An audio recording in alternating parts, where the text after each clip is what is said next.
스톡 여러분 안녕! 스톡피아의 주식 요정입니다.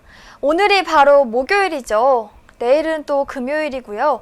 우리 내일만 지나면 또 바로 주말이 찾아옵니다. 좀 어떻게 보면 자주 찾아오는 것 같기도 하는데요. 이번 주말에는 어떤가 하시면서 보낼 계획이신가요? 사실 어떤 계획이 있으시던 간에 조심하셔야겠습니다. 요즘 참 밖에서 나가서 뭐 하기가 좀 그렇잖아요. 위험도 하고요. 그래서 저 주식 요정이 우리 스톡 여러분들 주말에 안전하게 집에서 보내실 수 있도록 넷플릭스 추천작 또 들고 왔습니다. 쟤는 왜 맨날 넷플릭스만 추천해? 라고 하실 수도 있는데요. 그래도 어쩔 수가 없습니다. 왜냐하면요. 우리가 나가기엔 위험하잖아요. 그래서 제가 오늘 넷플릭스 추천작 2개를 갖고 와봤는데요. 먼저 첫 번째는 시리즈작입니다. 이 시리즈작 좋아하시는 분들 많으실 것 같아서요. 첫 번째 소개해드릴 시리즈작은 바로 주지훈 주연의 킹덤입니다. 이건 정말 말해 뭐해인데요. 정말 이거는 설명이 필요 없을 정도로 재밌기 때문에 저 믿고 또 주지훈 배우님도 믿고 꼭 보시면 좋을 것 같습니다. 두 번째는요. 드라마 추천입니다. 드라마 추천 제가 해드렸죠? 드라마가 아니라 영화입니다. 바로 김유정 그리고 이성미 배우님이 출연하시는데요. 바로 제8일의 밤입니다. 이거는 좀 호러 스릴러 좋아하시는 분들이 참 좋아하실 것 같아요. 저도 넷플릭스에 개봉하자마자 바로 봤었는데요. 좀 많이 무서웠습니다. 하지만 요즘 워낙 또 더우니까 이런 무서운 것도 보시면 참 시원하게 보내실 수 있을 것 같습니다. 네, 이렇게 오늘 오프닝 마쳤고요. 바로 순위로 들어가 보도록 하겠습니다. 1위부터 10위까지의 순위 함께 볼게요. 먼저 1위는요. HLB입니다. 2위는 삼성전자고요. 3위는 인터파크까지 이름을 올렸습니다. 4위는 SBI 인베스트먼트고요. 5위는 카카오입니다. 6위는 HMM, 7위는 에코 프로비엠이고요. 8위는 조일 알미늄, 9위는 부강약품, 마지막 10위는 농심까지 이름을 올려줬습니다. 오늘도 이렇게 다양한 10가지 키워드들이 순위에 이름을 올려줬는데요. 그럼 저와 함께 조금 더 자세하게 짚어보겠습니다. 먼저 첫 번째로 짚어볼 종목은요. 바로 HLB입니다. HLB 오늘 갑자기 급등했는데요. HLB가 한국주식투자자연합회의 반공매도 운동인 K스탑 운동 소식에 오늘 급등하고 있습니다. 이 HLB는요. 코스닥 종목 중에도 공매도 잔고가 가장 많은 종목이죠. 그래서 이번 운동에 타깃이 됐는데요. 해당 운동에 참여하는 각 개인 투자자들은 가용자금의 10%를 매수자금으로 활용할 계획이라고 합니다. 한투현이 추산한 바로는 1인당 100만 원씩으로 총 20여억 원이라고 하는데요.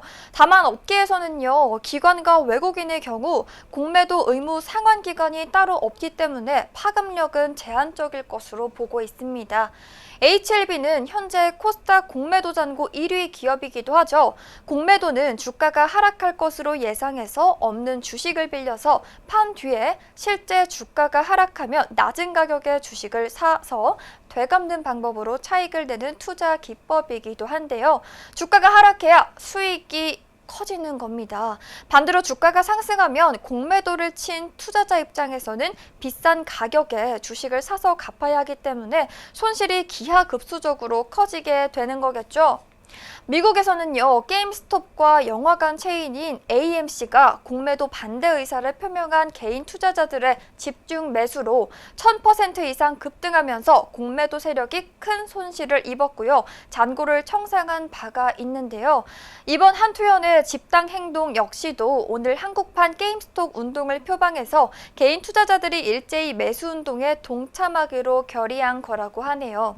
실제 매수는 오후 3시를 기해 이행하기로 했으나 한투현의 집단 매수를 예상한 투자자들이 미리 주식을 사기 시작하면서 오늘 장 초반부터 HLB가 강세를 보인 것으로 풀이가 되고 있습니다.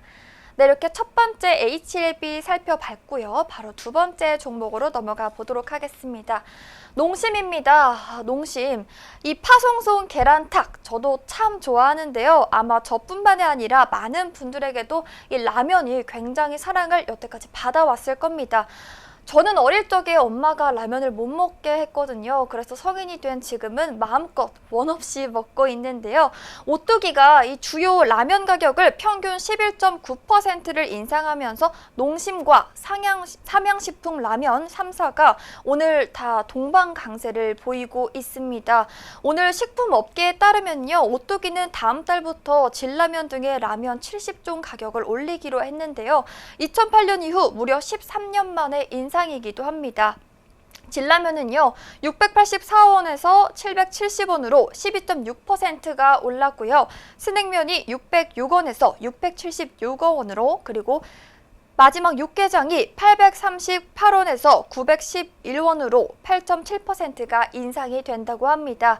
농심과 삼양식품은 가격 인상을 밝히지는 않았지만 밀과 파묘 등에 대해 주요 원자재 가격 급등 중으로 원가 부담이 커진 상황이라서 이들도 인상에 동참할 것이라는 기대감 때문에 주가가 반영 중인 것으로 해석이 되고 있습니다. 마지막 종목 살펴보겠습니다. 마지막 종목은요, 에코프로비엠입니다. 2차 전지 소재업체 에코프로비엠이 연일 가파른 상승세를 보이고 있는데요. 최근 한 달 동안 50%에 가까운 상승폭을 기록하고 있습니다. 향후 해외 시설 투자에 따른 실적 개선까지 예상이 되면서 투자자들의 기대감이 몰리고 있는 것으로 풀이가 되고 있는데요. 이 같은 상승세는 에코프로비엠의 향후 실적 기대감에 힘을 입었다고 합니다. 투자 정보업체 FN가이드에 따르면요. 에코프로비엠이 올 2분기 실적 컨센서스는 매출액 2,980억 원이라고 하는데요. 영업이익은 216억 원입니다. 이처럼 실적 전망치가 빠르게 상향되면서 최근 주가 상승세도 그리 부담스럽지 않다는 평가도 나오고 있습니다. 증권사들도 잇따라서 눈높이를 올리고 있다는 추세라고 하는데요. 주민우 메리츠증권 연구원은요, 최근 주가가 가파르게 성장했지만 실적 개선 속도가 더욱 가팔라서 밸류에이션 부담은 낮다라면서 2023년 기준으로 국내 양극재 업체 중에 가장 저평가된 업체라고 평가하기도 했습니다. 네, 이렇게 마지막 에코프로비엠까지 살펴봤는데요. 오늘은 K스탑 운동 때문에 급등한 HLB부터 라면값 인상에 주가도 같이 오른 농심, 그리고 마지막으로 살펴봤던 에코프로비엠까지 함께 살펴봤습니다. 오늘은 이렇게 세 가지를 살펴봤고요. 다음 이 시간에도 더 재미있는 이슈들로 돌아오도록 하겠습니다. 스토기 여러분, 안녕!